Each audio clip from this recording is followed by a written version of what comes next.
So I actually bought the Maybelline Fit Me powders and I tried the shade 25. I was feeling like the shade actually matters in these powders. They're not as translucent. So I actually wanted to try these two shades side by side in case you guys are a similar skin tone to me. I've been teasing it for a while. A Superdrug, the Fit Me loose powders are finally coming to the UK. However, I think they aren't coming in the shaded powders. Hopefully that initial launch kind of then spurs them on to release the shades. So what I'm going to do is try the shade 25 on one side and then I'll try the shade 30 medium deep on the other side. Let's go in with shade 25 first. Okay, so I've tipped some out into the lid here. What I'm going to do is actually just coat the entire brush, and I'm basically just going to go in face first. So my forehead, yeah, like this shade is definitely light for me, so I think it will work decently under my eyes, but just not for all over my face. To be fair, when I tried this shade 25 out, it was like autumn winter. My summer tan had not completely gone. I do think the shade doesn't look as bad as it did the initial time I tried it out. Definitely as the summer months come though, I'm not going to be able to carry on using this, so it'll only be for my face I think during winter time. But it's definitely a shade that I'm willing to carry on using under my eyes during the summer. Let's open up shade 30 and see what this looks like. The grid is just so satisfying. Tip a little bit out, instantly darker. This is a 25 medium and this is 30 medium deep. You can instantly see 25 is definitely more pinker and 30 is definitely more yellow orange kind of based. There we have shade 30. I'm using the same fluffy brush and we're going to do the same thing. I'm going to just coat the brush entirely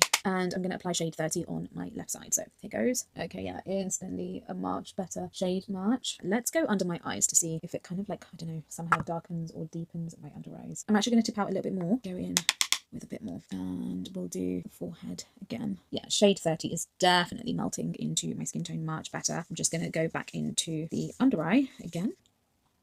So this is shade 30 on my left and this is shade 25 on my right. Medium, medium deep. Definitely as we head into summer, I'll definitely need to keep using medium deep, I think. And probably as I become more tanned, if I'm spending a lot of time outdoors, I think medium deep will eventually become a slightly more brightening shade for me. But if you're my skin tone, definitely go for medium deep. And I think where shade 25 was throwing me off is that pinky undertone. It's got a little bit of pink in the powder, which is why it doesn't feel like it fully settles into my skin. Definitely not so bad as I've lost my tan for the winter. But if you see my previous video trying this alongside the Huda Beauty powder, you can see that it was just starkly like almost very flashbacky.